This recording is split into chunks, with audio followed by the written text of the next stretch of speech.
کڕیار لەو ڕۆژەدا تاوە قازانج دەکات و فرۆشیار لەو ڕۆژەدا ئەگەر زەرەر نەکات قازانجەکەی بە تەواوەتی نامێنێت.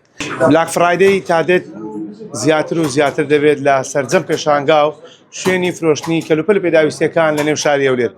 ئەمان نمونە یەکێک لەو کەلوپەلانەیە کە لاپتۆپێکە لە نرخی 565 دلار بوو تا 299 دلار.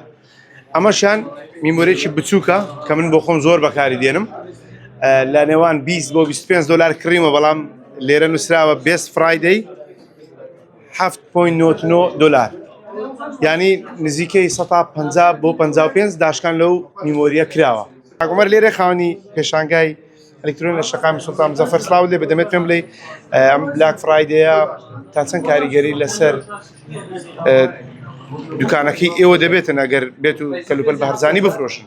سڵاو دەبێ خۆ بەکەرێن سەرچاوان وەک خۆت فەرمووت کڕیار لەو ڕۆژەدا تاوە قازانج دەکات و فرۆشیار لەو ڕۆژەدا ئەگەر زەرەر نەکات قازانجەکەی بە تەواوەتی نامێنێت و کڕیار لە دوو دەرفەت دەگەڕێ بۆ کڕینی کاڵەیەک بە نرخێکی هەرزانتر و ئەلحەمدوللیلا ئەو ئۆفەرە باو بووە لە سەرتاسەری جیهان و بە تایبەتتر کوردستان کە زۆربەی شوێنەکان بلاک فرایدەیان هەیە وەک لای ئێمە کە ناوەکەی بۆتە بێست فرایدەی.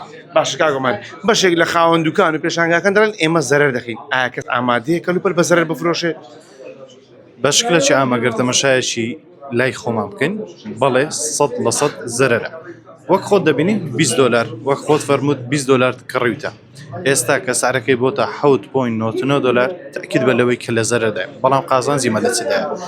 ڕێژەی زۆری ئەو کەسانی کەوا سەردانمان دەکەن کە نزیکەی تا ئێستا 500 لە بۆ 600 نەفەر بووە، ئەوە بۆ دەبتە هۆکارێک لۆ کرانەوەی عیلاقاتمان بەرەو ڕووی کڕیاری نوێ کە ئەوە دەکات لە داهاتوودا قازانجی زیاتر بکەین و شوێنی خۆی دەگرێت، یعنی نابێتە زەرەر 100% نابێتە زەرەر ئەگەر بە شێوەیەکی دوورتر سەیری بکەیت. باشە کاگومەر بە خۆت دەڵێ لە نێوان 500 بۆ 600 کە سەردانی دوکانەکەتی کردووە لە بەیانیەوە، باشە ئەگەر هەر کەسێک پارچەیەکی کڕی بێت کاتە چەند سوودمەند بۆ بە ڕێژەگەر بۆم باس بکەیت؟ بە ڕێژەکە کەر بۆ دیاری بکەم لە 120 بۆ 180 داشکانمان کردووە، یعنی هەر کەسێک کەوا لاپتۆپێکی بردبێ، ئەکسسواراتێکی بردبێ، میمۆریەکی بردبێ، جانتایەکی بردبێ، ڕێژەی داشکانەکەمان 120 بۆ 180 بووە کەوایە ئەویش سوودمەند بووە لە 120 بۆ 180.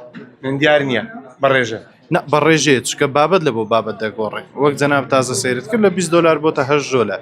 باشە بابەتی دیکە هەیە، بابەتی وامان هەبوو لە 200 دلار لاپتۆپەکە کە نرخەکەی 200 دلار بوو فقط بوو بە 45 دلار کە ناکاتە ساری کیبۆردەکەی سەری. باشە کاکەمەر باسی ئەوم بۆ بکە لەو 200 دلارە کە بە 45 دلارتان داوە ئەگەر ئاسایی بێت چەند لەو لاپتۆپە زەرەرتان بووە؟ بەخۆی عادەتیە نەتو کاتێک لاپتۆپ خێری دەخەیە سەر 25 دلارەکە ئەو پەڕی ینی زۆر بڕاتە سەر ئێم کە دەڵێم لە 200 دلار و هاتە 45 دلار یعنی نزیکەی 170 دلار لەسەرمان بوو.